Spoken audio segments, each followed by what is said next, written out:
Today, I'm going to talk about becoming the best salesperson. I'm not just going to teach. It's what I actually live. It's what I actually do every day. It's how my mind is actually structured. And it's how I've been able to break records in every industry that I've been in. I'm sharing what, I've been experiencing for 17 years, leading multiple industries at the top 0.0001%. I urge you on this call, don't hear something and be like, oh, that's great. Hear it and go to action. My goal on this call is for you to make more money, for you to go to the next level, and for you to just see like that there's just another little step that you can take. Number one, in becoming an unstoppable salesperson, the salesperson that talks the most is the person that loses. Yeah, you're like, well, Ian talks a lot. Yeah, but not in a sales conversation. The person that talks the most, they're never the person that's the best salesperson, ever. Under any circumstance, have I met a salesperson that's just running, just bumping his gums, that's the best salesperson in the store, in the industry? That's not the person. It's the person that asks the most questions, but it's the person that listens with the deepest intention. Hear me out. If you really don't care about what you're selling, you'll never be good at it because you're just going to be like, oh, I'm just kind of selling whatever. I was in car sales. You're like, well, could you care about selling somebody a car? Yeah, because I came from somewhere that like getting a car was like one of the greatest things that ever happened in your life. Like not a lot of people had cars. We rode the bus a lot. I mean, my mom had a car, but when I'd have to go with my friends, we'd ride the bus around from street to street. And so watching somebody get a car was like a really prized possession for me. I was like, man, that's amazing. So in my heart, I don't just speak from my mouth. I'm speaking from my heart, which means when I'm with somebody, I'm actually present with them. I'm actually understanding them. I'm actually listening to them. And I'm not listening to respond. I'm not listening to sound smart. I'm not listening to respond back like I know something that I don't know. I'm listening to really, really, really, really, truly be present in that conversation. I was on a podcast the other day, and this guy, like, he had all these scripted out questions. And I would say something that was like incredible, something I've never told anybody before. And I'm like on fire, and I'm saying these things I was on fire for about 15 minutes. And then the reason why I ended up just being like, why am I here, is because every time I would say something really special, something that meant something to me, something that really carried weight, something that like was just powerful, he would go to his next question. And then that happened like 3 or 4 times. And I was literally just thinking about exiting the podcast. The best people that you've ever seen on podcasts, what do? This is actually a good example. If you watch Ed Milet do a podcast, he's so entranced in that other person's story. He's so with them that they always say things that they've never told anybody. The greatest thing that can ever happen to you in sales is they say, I've never told anybody this before. And then they're like telling you some shit and they're like, I've never told anybody. Why did they say that? Because you made them feel heard. You made them feel like they could trust you. And you can't make people feel like you can trust you just about the words that come out of your mouth. In fact, that's a way to make people not trust you. Okay. So step number 1 is we've got to be the best listeners. And there's different levels of listening. You can listen with your hands. Like, oh my gosh, what does that mean? Really? I see people that are just listening and they're like, they look weird. They're like this. I'm like, that's not listening, bro. That's creepy. So when we want to listen, we want to actually be there. We want to actually care. And it's not like I shouldn't say we want, it's because it's who we are. Whatever we're selling them, whatever they're here for, our job is to really be there to serve them. But when we're listening with our eyes, we're listening with our spirit, we're listening with our posture, we're listening with our ears. And here's the rule of when we're also listening. Hey, when they say something, we're not just skipping back over their conversation. We're saying, oh my gosh, why did you say that? What? Hold on a second. People would come in to buy a car from me, and I'd say, what area are you from? And they would start talking about the area, and I'd start talking about the restaurants, and then I'd just listen. And I'm like, so, and I get to know them from their area, and they disclose everything that they were doing, where they worked, who they worked with, how many cars they bought. And I'd see salespeople already on the lot, already standing out there trying to sell them something and trying to show them the car. The first 15 minutes, I just built a friend. I just truly built a friend by listening to them and being excited about what they were saying. And then they're like, oh my God, do you know this person? I know this person. And the conversation sounds so fun. When you're around a top performer in any industry, The conversation sounds interesting. When you're around an average person in sales, the conversation sounds scripted. It sounds boring. It sounds energyless. It doesn't sound fun. It doesn't sound exciting. You know why? Because they're thinking about what to say versus being in the conversation. Two different mindsets. They say something. I know my work. I know my sales track.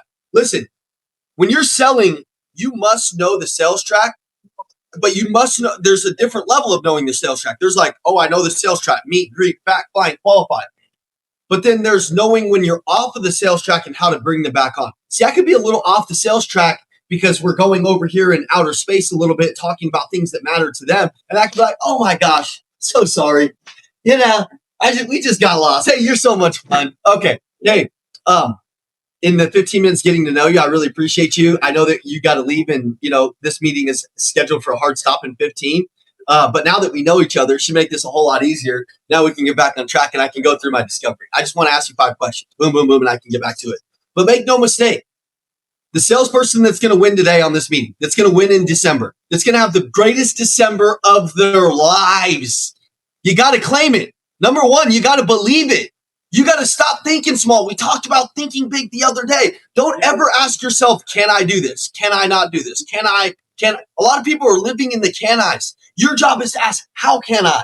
Two different mindsets. How can I? Oh, I can do this because of this. I can do this because of this. God made you creative. You need to live in creative. You need to live in abundance. You need to claim your biggest month. You need to claim your biggest paycheck. You need to claim your next relationship. It's there for the taking. It's there. You just got to believe it.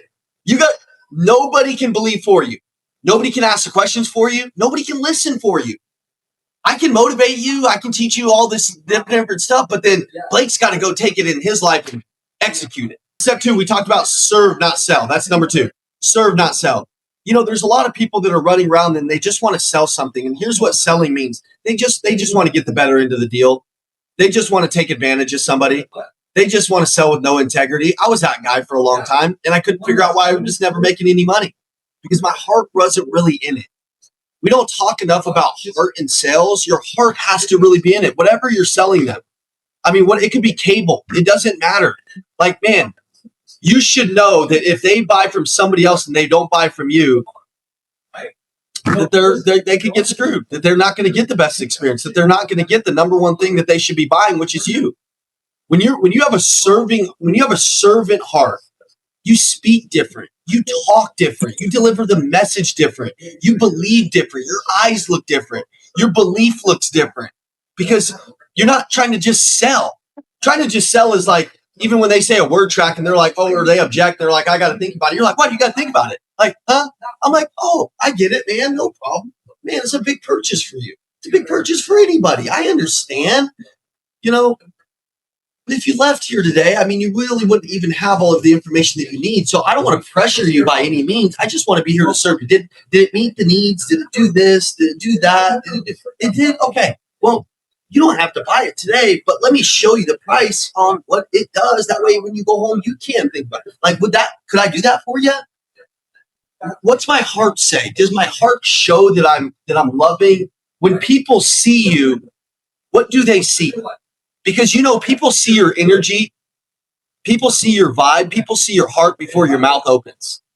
And if your heart is dark, if you have already quit, if you don't believe it can happen for you, if you don't believe that you're worthy of it, if you don't have some self-worth, you got to go start there. Because you can never sell from a place of conviction. Conviction is the most deep-seated belief, and what conviction really means is it's not the words that I say. It's how I believe in the words that I say. It's how I deliver the message that's coming out of my mouth because my heart is fully in it. Okay? So you got to serve, not sell. You got to have that servant heart. Stop what you're doing and watching this amazing video. Do you want free access to all of our sales, leadership, personal development call? Do you want to become a better leader? Do you want to scale up and make more money as a salesperson? Do you want to get on fire for life and grow? You get free access. This is free, F-R-E-E. The link is in the description. Click it. You will get on calls with me and Andy personally. Can't wait to see you. Let's get back to the video. Number 3, you got to build a system. Like what's your day look like? You got to know your script. You got to know your structure. You got to know your call flow. You got to know your follow-ups. My brother just walked into our sales meeting and he said, hey, who's got their binder? 3 people didn't have their binder. He said, you 3 get out. Because we're an accountability system here. He's like, I don't know why you would ever show up without your binder. And then he said, okay, everybody open their binder. And then he said, all right, top salespeople, come to the front of the room. 10 top salespeople came to the front of the room. He said, all right, show me your binder. Shows them their binder. They have all of their metrics filled out. Here's their metrics. Calls made, text sent, DM sent, referrals collected, follow-ups met, appointments self-generated, appointments shown, appointments canceled, no-shows, closed deals, rev collected, all of these things. Do you know who didn't have this ready in the company today? So 3 people had to leave. There's like 70 salespeople. So now we're down to like 67 or something. And then there's like 60 more or something. We call 10 top salespeople up to the front. Out of the top salespeople, who do you think didn't have theirs ready? None of them. All of them were dialed in and all of them had this stuff filled out. All of them had their hot list. All of them had their red zones. All of them had their 10 follow-ups that they were going to do right when they got out of their meeting. All of them had that. Do you know who didn't have this ready? The next 5 people that were asked to leave the meeting. You know who those people were? The guys that are struggling. Because listen, success is actually quite simple. It's a system. You have to have a system. And if you don't have a system, then you're always on the roller coaster. How many calls do you need to make to set an appointment? Back into your data. Like look at your data and say, okay, I need to make this many calls. I need to hold myself this accountable. You know why salespeople can't win? Because they can't manage themselves. I'm honestly not that great of a boss, because I've never had a manager. So I don't really understand what a manager even looks like because I manage the managers. When I was selling, I was so damn crazy. I was running around. I was making all my calls. They never had to manage me. I started getting success pretty early on. And then by then, my managers were like, hey, just do whatever you're doing. It works. We don't even need to talk to you. If I didn't show up to work that day, they never texted me. They just knew I was handling business. You know why? Because there was trust built through. I did all of the small things that equaled the big things. You're never going to have you can't be like, oh, I want to be a millionaire, but then do $50,000 a year salesperson shit. What does a $50,000 salesperson a year look like? Doubt, fear, disbelief, no conviction, no commitment, don't know how to build relationships. They just sell. They don't serve. They don't know objections. They don't know how to brand and market. They don't know how to put themselves on social media. They're scared of everything, including their own damn shadow. Don't be that guy. What's $1 million salesperson look like? Convicted, professional. This shit is not that hard. It's a system. They know their follow-ups. They know their metrics. They know their data better than their manager knows their data. And if they know those things, then success is inevitable. It's predictable. Success is truly predictable. I knew on the car lot, if I saw 100 people, like middle of my career, I knew if I saw 100 people, I was going to close 30 to 40%. So I knew I was going to close 40 to 50 deals. How many is 100 people broken down by, 30 days? I had to see 2 to 3 people a day. Okay. I knew in my store, if I made 200 calls, my non-negotiables, I would make 200 calls. I would set 3 appointments, no matter what, every day. And they could be appointments for the next day, the next day, the next day. But I knew that simple formula, success is not hard. Now listen, here's what's hard. Blake, here's what's hard. Ryan, here's what's hard. Omar, here's the only thing that's hard. Making those 200 calls, doing those 3 appointments every single day on the worst days of your life, when you don't want to do them, when you're pissed off, when your wife's yelling at you, when your kids are freaking crying, when everybody's sick, all this stuff. That's when it's hard. But that's why there's not a lot of millionaires. That's why. That's why not a lot of people make $1 million in sales, because they don't do the things that my brother was just teaching, which is just these little mundane tasks. Because they're like, oh, that doesn't matter today. No. Reverse that. It's the only thing that matters. It's the only thing that matters. You think it's the thing that doesn't matter. It's the only thing that matters. Knowing the metrics and doing all of the mundane things when you don't want to do them equals success. And then they equal a new identity. Then they equal a new belief. If I walk into my sales meeting, I can say, hands down, nobody does what I do. Whether they believe it or not, I am so convicted on how I speak and what I'm about and how I've shown up for the last 5 years in this business, the last 10 in sales, that nobody can convince me that I'm not the best salesperson in this company. Nobody. 0 persons. Andy's not the best. He's not the best. I'm the best. You know why? Because I know behind the scenes, I have done so much work And I'm not talking about motivation. I'm not talking about YouTube videos. I'm talking about I show up and I'm going to get the damn job done. And I'm not talking about results. I'm not talking about results, because results, I can't say, hey guys, today I'm going to close $2 million. That's how I'm going to do it. That's not going to happen. Now, that's a good thought process, but what I got to do is I got to say, hey, I'm going to make 15 calls today. I'm going to do 9 follow-ups today, whatever my metrics are. And I'm going to have these conversations today, and here's how my day looks. And if I do that, whether I hit the right number or not, it's inevitable if I'm doing it every day. Does that make sense?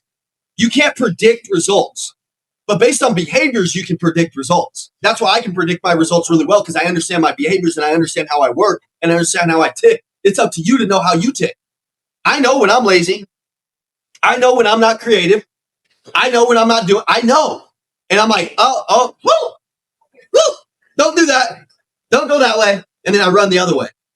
I used to be like, no, and I'd dip my foot in there and I'd go over there. And then I'd be like, oh, what's wrong with me? What's wrong with you, dipshit, is the reason why you're lacking in belief is because you're doing the things that you know you should be doing. And when you're living out of alignment with the person that you're trying to become, there's internal frustration. The more you're doing these things, the more you're doing them, the better in alignment now you're going to be. Now, I'm going to be honest with you guys. I never feel like I'm ever doing enough, because the way that winners are wired, I'm just going to tell you, is I think I saw somebody write in the school community something about this the other day, like, oh man, I'm like, or say something about it or whatever. But so I just wanted to say it. Winners, I had my biggest month as a company, as a person, because I'm still a producer in our company. I still lead our company. We had the biggest month in our entire company history. We've gone through everything that we could go through. So I prayed to get to this moment. Oh my God, I prayed. I freaking prayed 1,000 times. I didn't even think it was ever going to happen. Honestly, I did. But like, oh man, like it was a really, going from where I was at to leading the company was a whole different thing that I never expected. Totally different thing. Totally different job. Had the biggest month ever. We had the biggest month ever. I felt like we lost. I'm like, what's wrong with me? That's my strength and my weakness. I just have to know how to control that even when I'm winning and I feel like I'm losing, it's because I'm wired for more. It's because I'm wired to go to the next level. Now, listen, everybody out there, sometimes you need to just sit back and say, hey, you know what? You did a good job. Congratulations. You pushed hard. You're doing good. You have to remind yourself you're doing what you said you're going to do. You have to remind yourself, you might be like, hey, my life is not how I imagined it. Yeah, dude, but it could be so much worse. And sometimes when you hit these little deals that you're doing, you need to remind yourself that you're in some of your prayers right now. And listen, I watch a lot of people that are like, but yeah, Ian, you don't know, I'm broke and I had this happen. I said, you still have your prayers. You still have your blessings. And see, that's your problem. I don't believe that God's going to give an ungrateful person more when you can't even look at the one. I had a guy text me the other day. He said, Ian, I filed chapter 11. When you knew me, I was a millionaire. Now I'm living in an RV. And you know what I told him? I said, bro, that sounds like the greatest time of your life. Sounds like the greatest time. And he's like, what do you mean? I'm like, bro, you're alive. You're healthy. I can tell. I can see him on there. He's working outside of his RV. He's got a little workout facility out there. I'm like, shit, I kind of want to join you. It's stressful having money. It was a whole lot easier being broke. He's like, what are you talking about? I'm like, bro, it's just your perspective. Right now, you called me to complain, to whine, to bitch, to cry. God is giving you the fire to forge you, to push you, to give you something to talk about. God is he's giving you this thing so you can look at it and you can extract examples out of it. You can extract strength out of it. Dude, you can go from the broke guy living in the RV to a millionaire in 1 year if you believe it. And if you look around, man, I'm just telling you, it's 3 things that you have to have in life is perspective, identity, and belief. You got to have an identity that's rooted in God, that things don't happen to you, they happen for you, even if they're challenging, even if they're hard. He's shaping you for a bigger, better thing. All of the shit that's happened to me has ended up helping me to help you guys. Like, it's ended up working out some way. Huge, in some great, grand way. But through the storm, you must not lose your identity. Through the storm, when it's all going wrong, I believe that God wants to see what your perspective is like. Perspective, belief, identity. Is your perspective like, oh, you're not going to believe it? My ex-husband, he was this and he was that. Who gives a shit? He's your ex now. Move on. Move on. Who cares now? It doesn't matter. Let him go abuse somebody else. Let him go do that. Now you're a survivor. Now you're a winner. Now you're unkillable. You know? It's the same thing in sales. If you bring any of that bullshit into the sales arena, no wonder you won't be able to win. You've got to be a victor. A victor. That means you got to just say, dude, I have overcome everything. God is good. God is great. Dude, I don't have shoes on today and I'm homeless. God is still good and still great, and I'm going to find a way. There is a certain kind of blessings that I feel like God will put over your life if you're the person that always finds a way. Finds a way not to lose their mind, finds a way not to lose their hope, finds a way not to lose their perspective, finds a way not to lose their identity, finds a way not to lose their energy, finds a way. This is a find a way person, okay? I don't even know where I was at with my thing, but it doesn't even matter. We have system, but see, that's a system of belief. You know what? Let me talk about a system that I use every day my whole career. And I know we're in the 100-day challenge, so we're all using it. But there's nobody that can get a hold of me the first hour of the day. No one. No, and when I say no one, it's only my wife in my room. And like if somebody dies in my family, I won't know for the first hour. I'll be honest with you. And you're like, that's extreme, Ian. I know.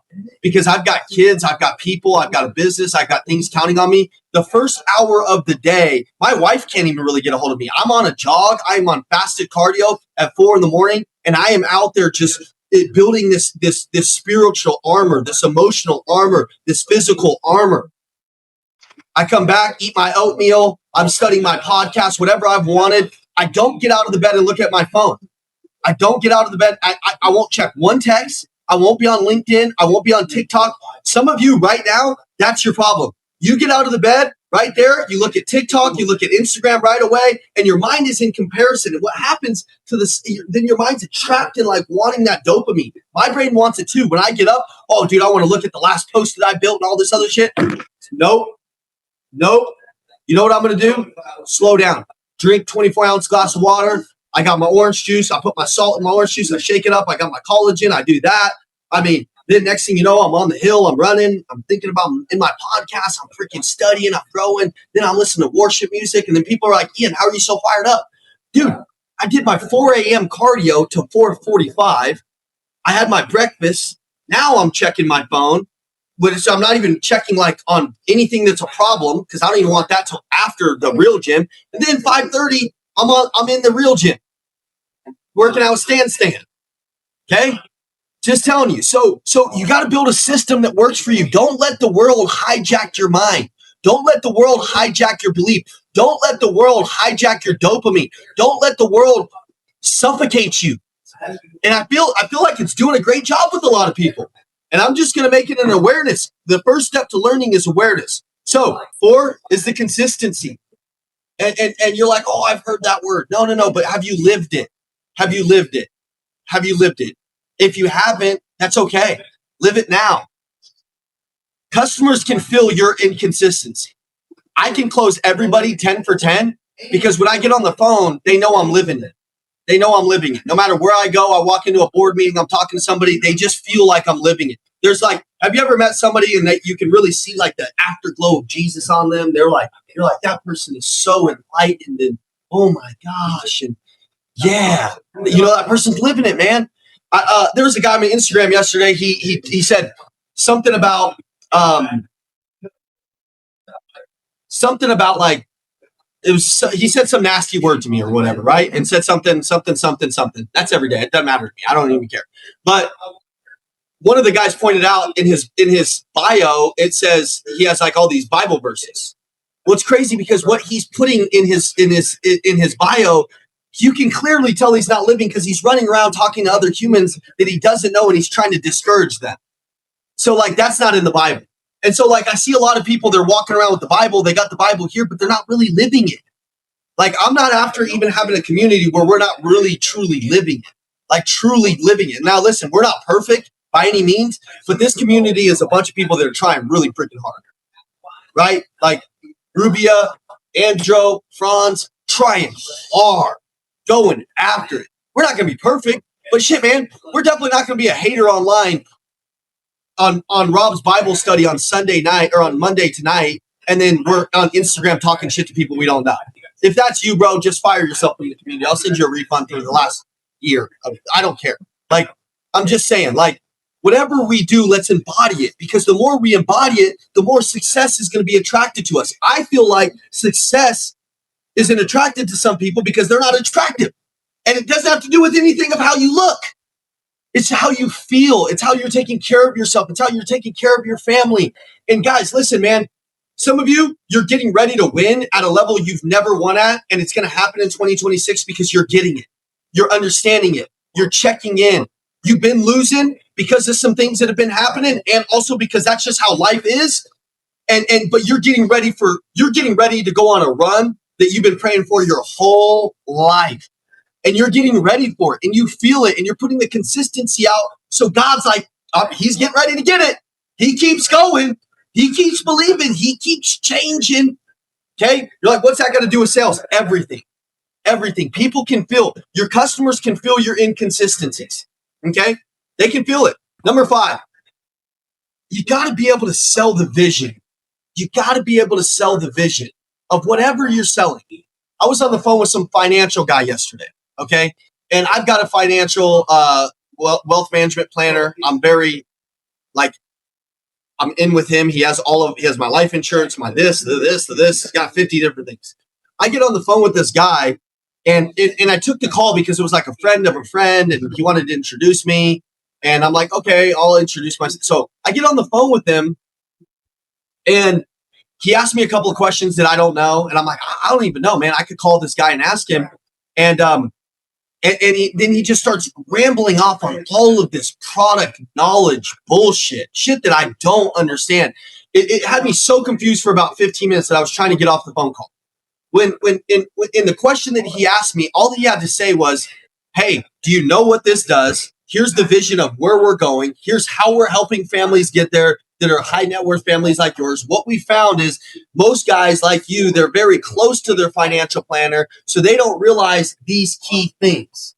And we do something a little bit differently than what your financial planner would do. And so here's the vision of how we take families there. I've heard you paid a lot in taxes. That was something that your guy obviously didn't know, because I paid a lot in taxes. Now I'm not going to pay any tax this year. I'm not going to give you tax advice, but legally, my new guy that I'm working with, I'm like, dude, you can 100% depreciate. Oh, I bought 3 rental properties. I'm not going to pay. Like, I ain't going to go into that. That's a whole nother conversation. But there are things that I have not known because I've had the wrong counsel, because it's like a guy that's a friend of mine or whatever it is. I'm talking to this guy. He's fully capable of helping me. I'm fully capable of being his ideal client profile. But all he's talking about is shit that it means nothing to me. In the first 2 minutes of the call, he did a good job. He said, hey, I see your family online. I see what you guys are doing. You guys are building something great.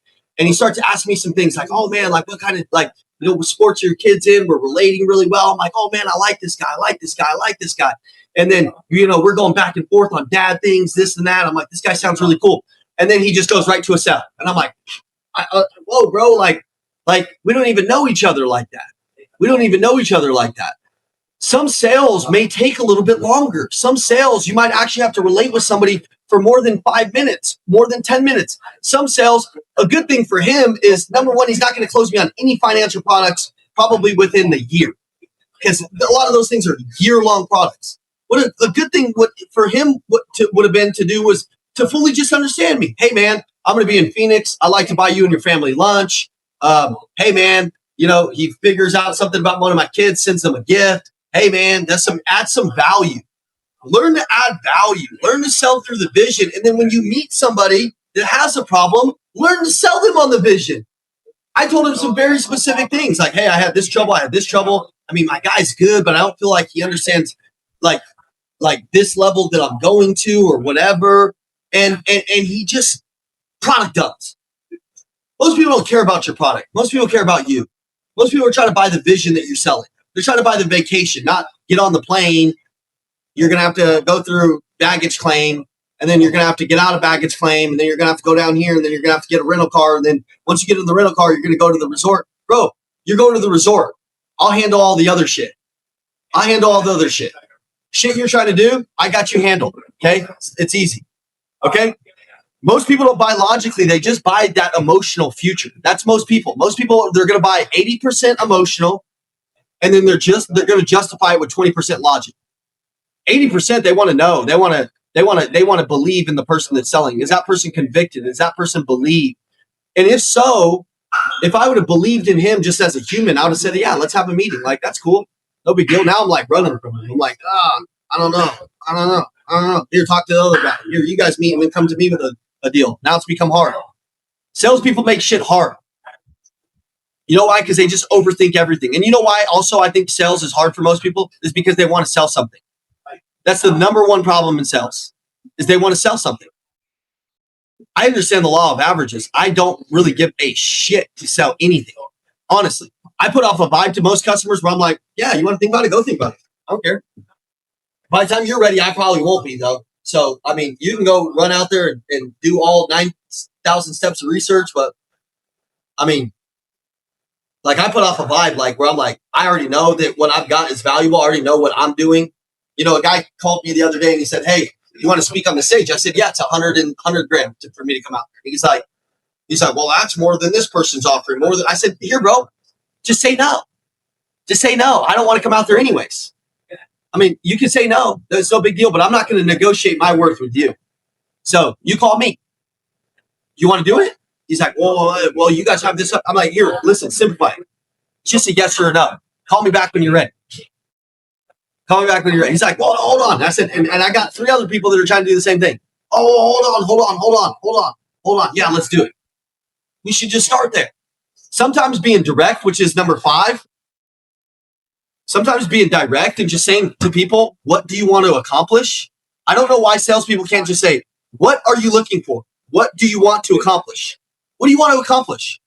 And then let them tell you. And then understand. And then, yeah, you can sell vision and different things like that. But just asking somebody what they want and kind of skipping through it, I love to be sold that way. I love when people just tell me exact, like, hey, Ian, thank you for coming to this meeting. What is it that you were looking to accomplish with our company? And I'm like, well, I like this new software because I heard of this. My team wanted me on this call, so I'm here. Yeah. And they're like, perfect. You know, when I'm talking to somebody and they're interested in doing something with Andy, I'm like, hey, at the end of the day, at the end of this, like, let's say a year from now, 2 years from now, whatever dream that you have, the reason why you're reaching out to Andy, whatever you're trying to do with me, let's say that happened. What would that be? What would that be? I feel like financial advisors should sell that way. Hey, you're trying to get this. What is it that you're trying to accomplish? Stop telling me what you're trying to accomplish for me. Start asking me what I want. What's my dream? How are you going to get me there? Okay. Somebody reaches out for sales training. I'm like, hey, listen, let's just start here. 2 seconds. Tell me what you're trying to accomplish. What is it? What happens is if they start talking, I can start building rapport through what they're saying and listening versus like, oh, what's the weather? Where are you from? What was your bro? I don't like none of that shit.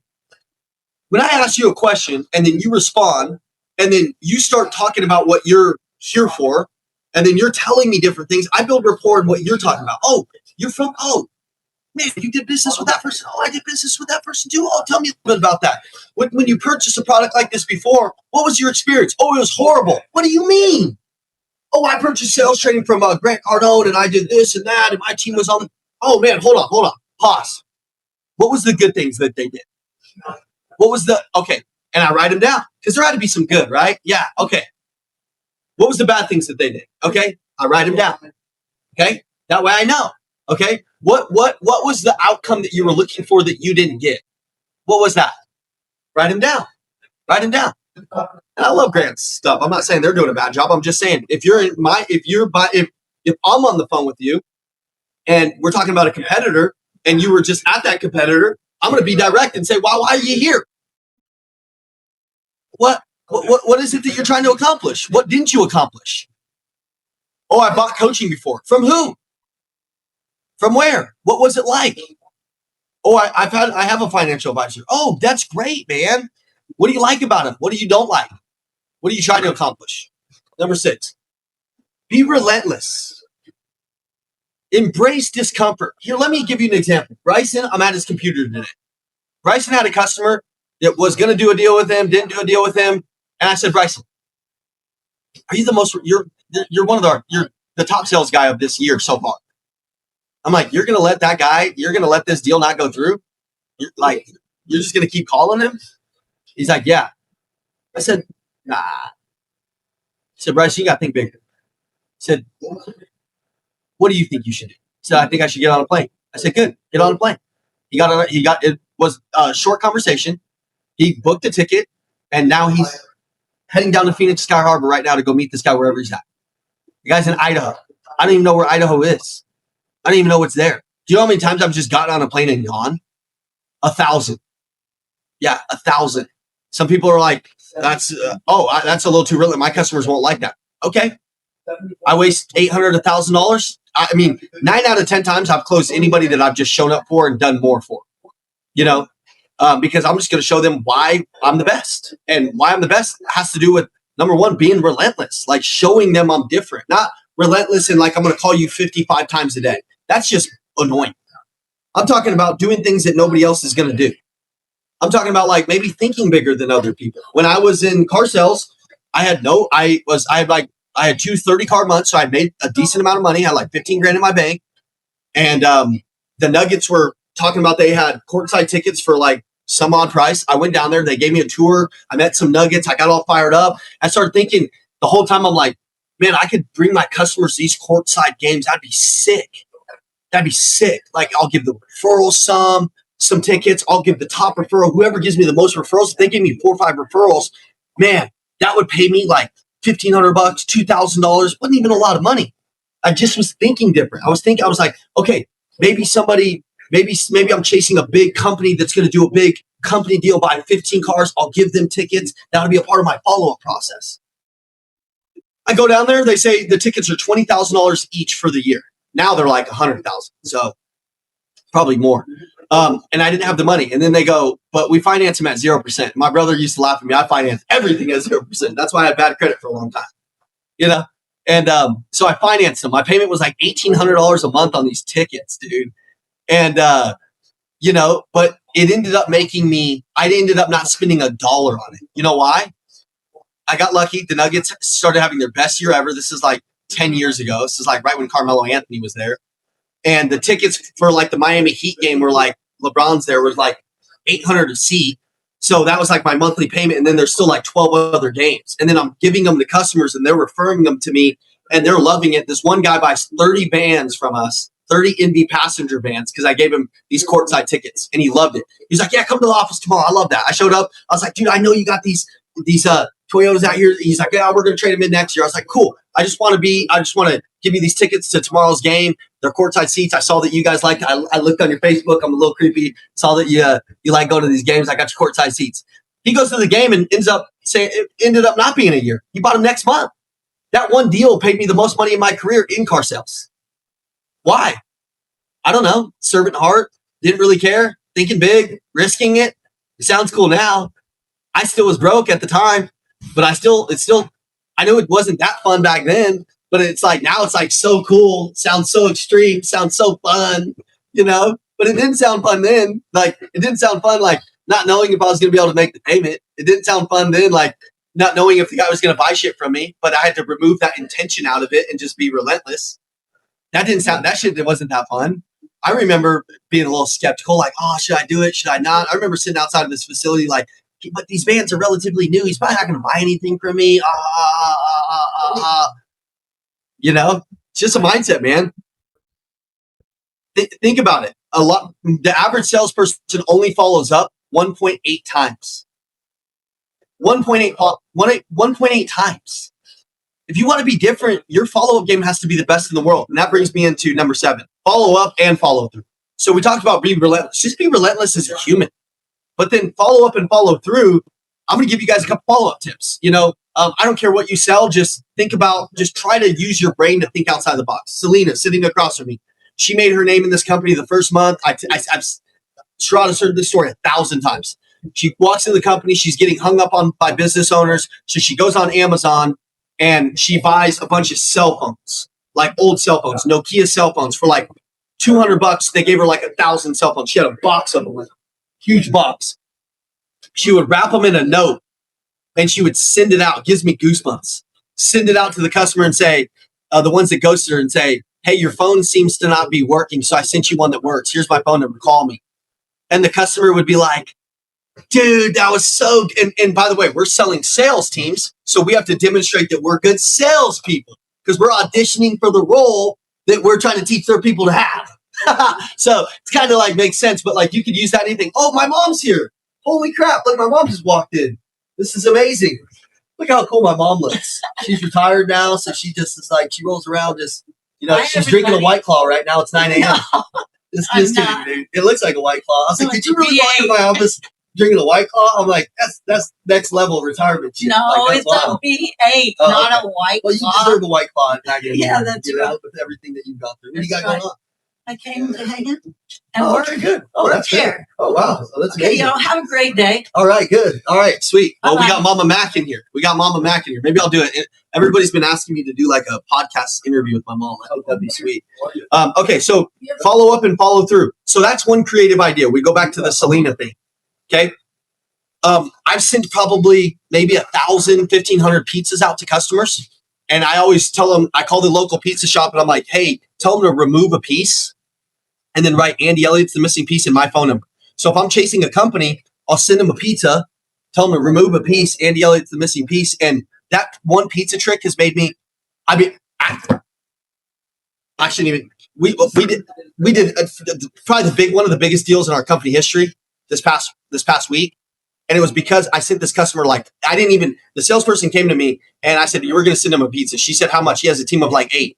And I sent him like $500 of pizza because I just wanted it to be so excessive. I wanted them just eating pizza for days. By the way, they're car dealers. Then they make fun of us. They're like, you're trying to fatten us up, but you guys are the in shape guys. That pizza ended up being a couple $1 million deal. Yeah, huge. Just because, and honestly, I didn't know if he was going to do a deal. I didn't even know if I was going to like the guy. He wouldn't even answer the phone. So we sent him the pizzas to get him to answer the phone. Then we built a relationship. You have to be able to, number one, have a conversation, which then you have to have questions, and that leads to a relationship, which leads to sales. Questions, conversations, relationships, sales. It doesn't happen without that, but sometimes to be able to get to the relationship, you have to do something that pushes them to like, oh man, that's pretty cool. Crumble cookie. You guys know I've sent thousands of crumble cookies out. Customers will be like, oh yeah, I've got my kids tonight. I'm like, oh, that's cool, man. Hey, I just want to send something to your house. Just send you a gift. And I don't tell them what I'm sending, but they'll give me their house address. I'll send them crumble cookie for their kids. There's not one kid in the world that doesn't like crumble cookie. Okay. And it's not that I never have the intentions with getting something out of it. That's the thing. I probably had, I don't know, a couple hundred customers not buy shit from me that I've sent crumble cookie to. I don't care. It doesn't matter to me. Honestly, when I say I'm different in sales calls, I know I'm different because of the way I show up. And if I'm always doing stuff, when I walk into those meetings with my team and I say I'm the most savage salesperson here, well, they know I'm spending money.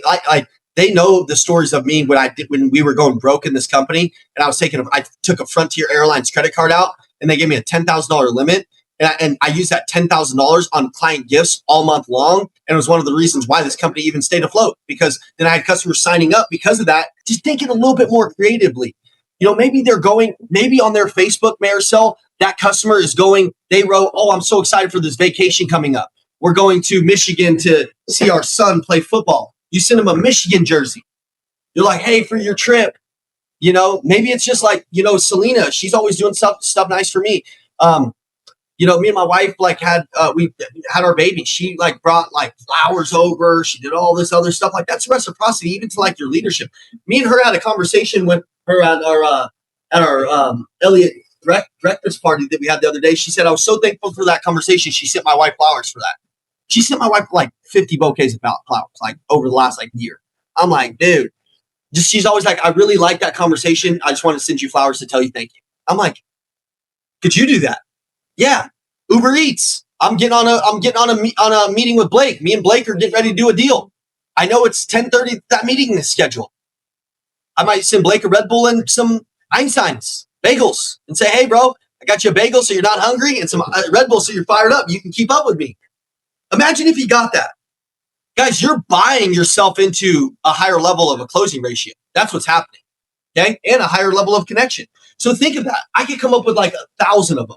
You could send somebody a book. You could send somebody whatever, like it could be like they're going to the beach, man. You send them some glasses. Hey, I got you some glasses for the beach. I thought you look cool in these. Something like that. I don't know. Just think, like, I don't know. Jimmy has been taking pictures with all of our customers, and then he has Andy sign it, and he sends them $100 bill and then their picture next to it.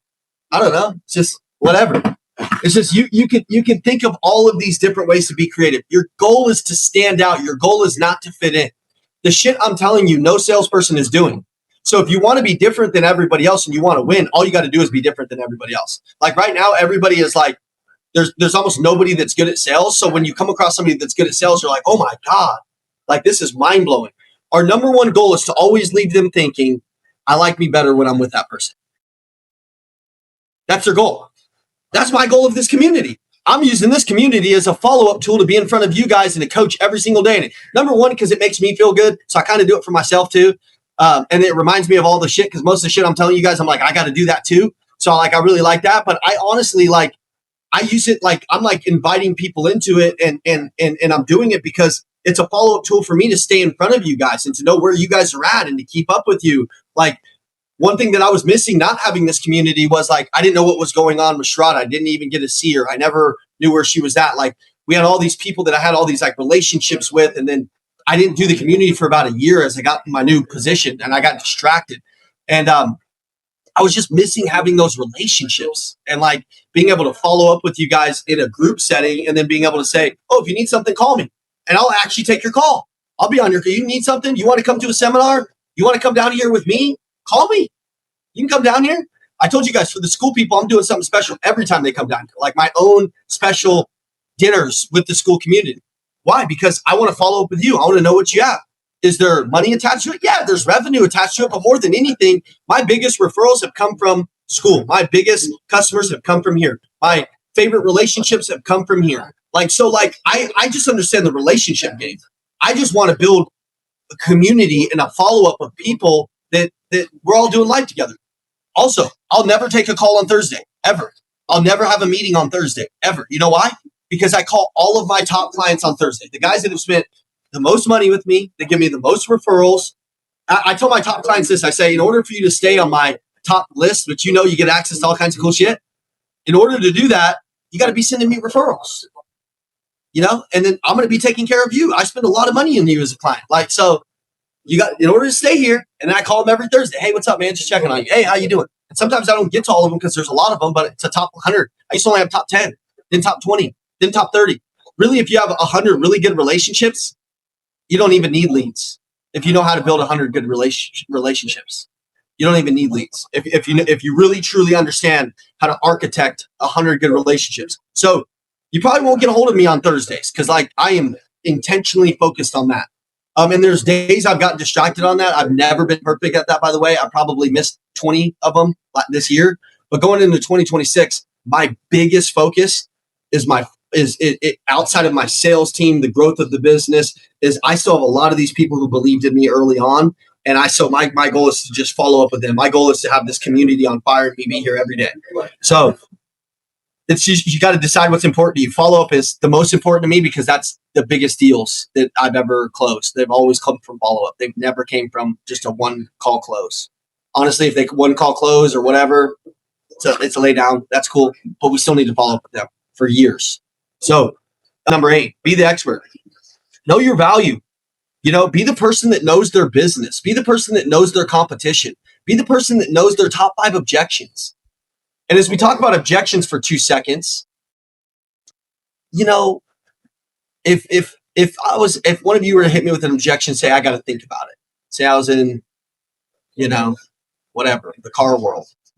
And the objection is, of course, you need to think about it. I haven't given you enough information not to think about it. What I'd like to do is give you a quick 5 to 10 minute proposal with all the facts and figures. So that way, when you go home tonight, you truly have something to think about. Would that be fair? Yeah, but I'm not going to say that.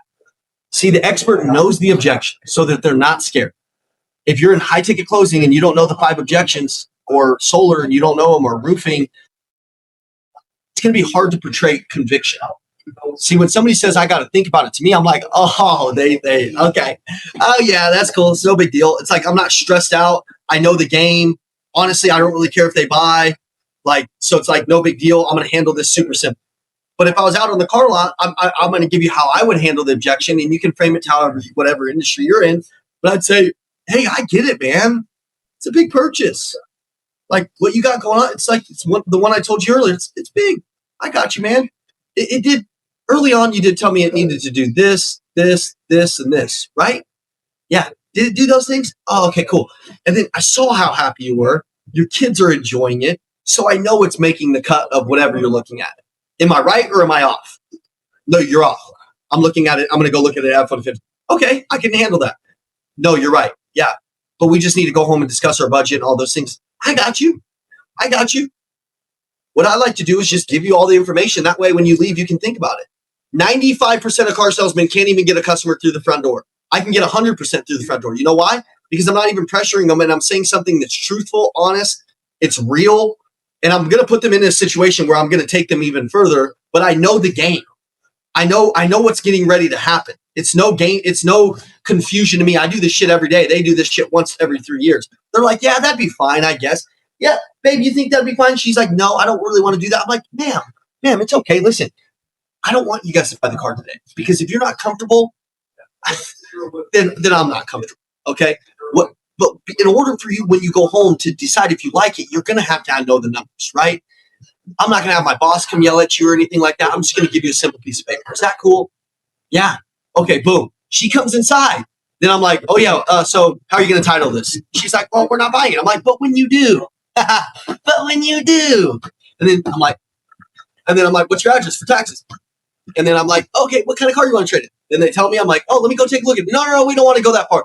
But when you do, ma'am, you're going to want to know what it is, right? Yeah. Okay. Keep going. And then next thing you know, we're writing up a deal, right? Why? Because I know my job. I know my system. I know what to do. Same thing. Sales guy comes up to me today. He has a business owner. He's like, oh, Ian, he needs this, and this, and that.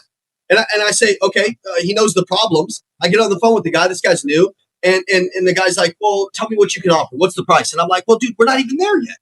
I don't even know if I can help you. He's like, well, you know the problems I have, and your guy's saying you can help me. I'm like, yeah, but I don't know if I want to help you because I don't know if we're in alignment. And what you're talking about requires a lot of energy, sir. Why? Because he's trying to bait me into the price. I'm going to say the price, and he's going to say it's too much. He doesn't know me. He doesn't know me.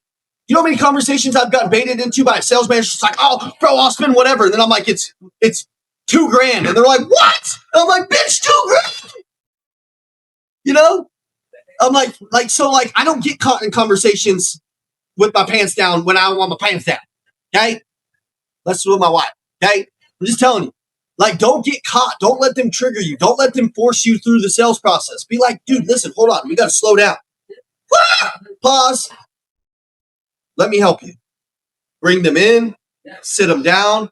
You know, I'd have salespeople that were in my store. They'd go grab, and the managers were stupid. They'd give them the deal sheet, and they'd go out and show it to a customer on the lot.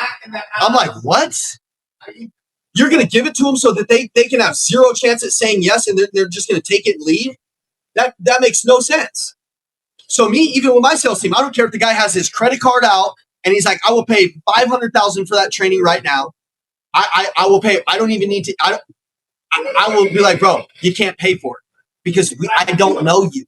Because 9 out of 10 times, if I say what it is, he's going to try to. He's forcing me through my own sales process, and it never works. Never works.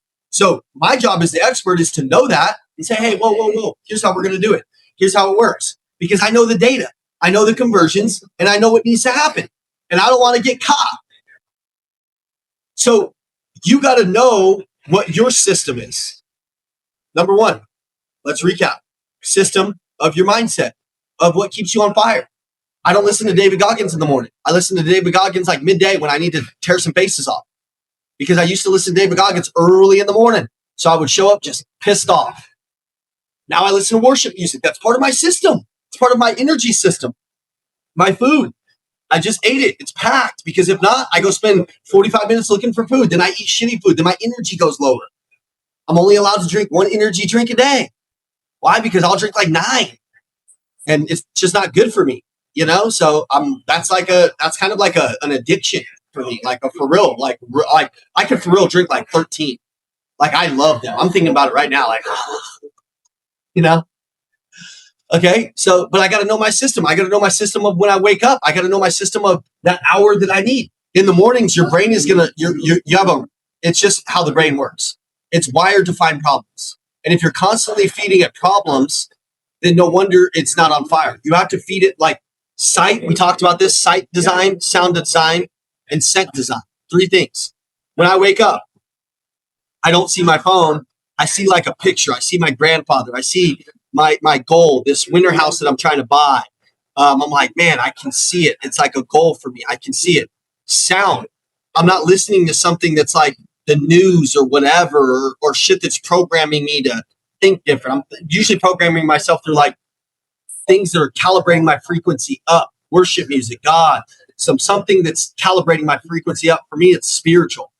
And then scent. Like I've got all these like different oils around my house. It's kind of crazy. I'm not like some like freaking, hippie or some shit, but like eucalyptus. I smell that in the morning before I go on my run. It's like my sinuses are awake. My mind's alive, because your brain will get programmed to that. I've got like lavender. I smell that stuff. It's right by my shower. Oh, yes. It's like I'm awake. I'm alive. I'm going. I've drank my water. So look at all of these things. All of these things have to do with your internal energy, your internal self-worth. If you want that to grow, continue to build it. Continue to do it. So thank you guys. I love you guys. If you need anything from me, if there's anything I can do for you, let me know. Okay? Thank you guys.